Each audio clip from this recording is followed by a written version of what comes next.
Welcome to the Civil War Collectible Channel. My name is Steve Munson, and I am the Civil War Guru.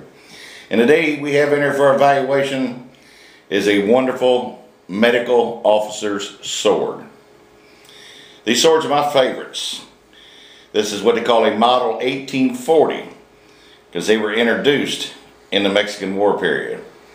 And this is a unique sword, a unique design.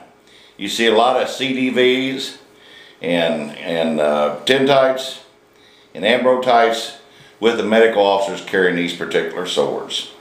They span a long history. This is a Civil War period one. And we're going to take a few close-ups here, the cameraman will get down here shortly, and show some of the reasons that you can tell and how to tell that it's a medical staff officer's sword.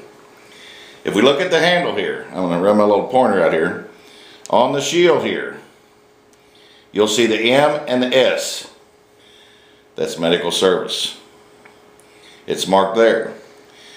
And then also, I'll try not to get in front of the camera, engraved or etched on the blade is U.S. Medical Staff. And that's etched on the blade along with the standard military laurel leaves, banners, eagles, etc. And we look at the rest of the handle, you can also see it's ornate. It has the American Eagle on one side. And normally on the back of these, which we'll flip it over here in a minute, there's a panel that a lot of these you'll see that are presented and engraved, and they'll have the surgeon or assistant surgeon's names on them. And then if we look at the scabbard is black in color, but actually it is a brass scabbard. We call these attic swords. This one came straight out of an attic. This is an absolute untouched war period sword right out of the attic. So this chocolate patina, that's what I call it, chocolate, because it's so dark. But if you look at the mounts, you got double rings up here near the throat. Excuse me, because I got a little bit of a cold. And then on the main mount, you have a single ring. And you can see that these mounts are applied on. They slide up on the sword and they're screwed from the back.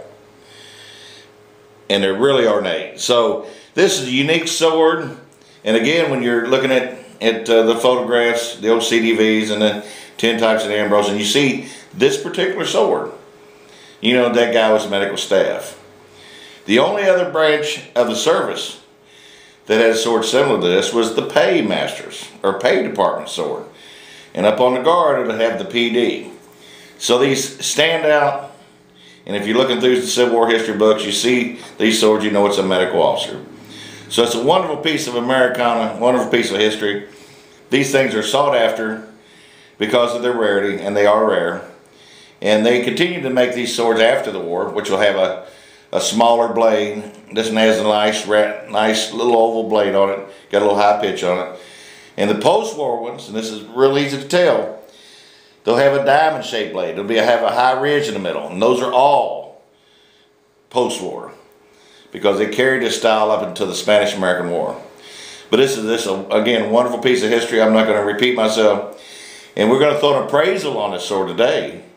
In this condition here, you see them anywhere from $1,800 to $2,500. And if it was really pristine and had a lot better blade, it would bring $1,000 more than that. So from the old Civil War Guru, have a great day.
it.